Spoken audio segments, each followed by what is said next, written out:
All right, Coach, you guys will play Wisconsin for the second time, kind of in a short period. What did you guys find from the first meeting that you guys can carry into the second meeting?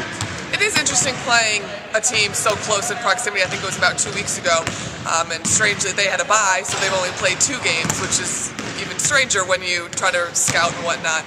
But looking back on our first game against Wisconsin, the defensive intensity that we provided really got them out of their offense and caused them to go to maybe their second, third, or fourth option, which typically isn't your strength. So going forward to tomorrow's game, kind of sticking with that defensive principle, the intensity, forcing them to play behind the three-point line even further than they want to, is to our advantage and something that we're definitely talking about.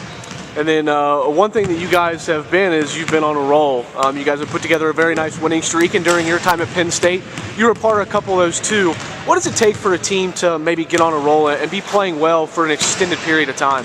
Right, streaks are an interesting thing. Once you get on one, you want to keep everything the same. You don't want to fall off the streak. But it comes down to the effort and the intensity and really the discipline that these young ladies are putting into it. Everybody is coming at us with their best shot. We've got a target that just keeps getting bigger and bigger and bigger the longer the streak goes.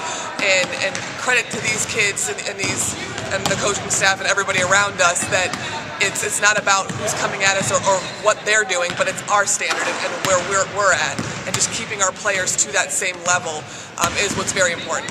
And then one last question. You talk about a big target.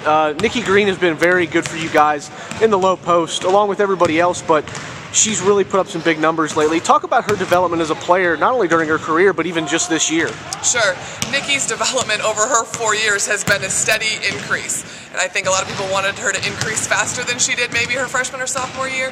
But clearly, the increase that we're seeing now in the rebounds and the points is very, we're happy we're seeing it. Her play has been elevated because of her dedication and her consistency to doing the little things every single day.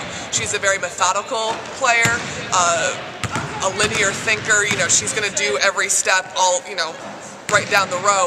But I think over the course of her career, and specifically her senior year here, she's doing the same things, working hard, watching film, staying in the gym. And you can see how she's just keeps plugging away and keeps increasing. She scored 1,000 points recently, but that's probably the quietest 1,000 points that anybody's ever seen because it's just been a steady, constant, no big nights, no zero nights either. But she's a kid that really puts in the time, and it's great to see her contributing, her getting some attention from outside sources, the media, her teammates, and whatnot, to recognize kind of some of the stuff that she's done and to get some of the accolades, Player of the Week, that she's had. But she's the first kid to not be fazed by it, to maybe not even know it's coming her way. And I think that's part of what makes her so consistent and makes her so good. Great, thank you. Thank you.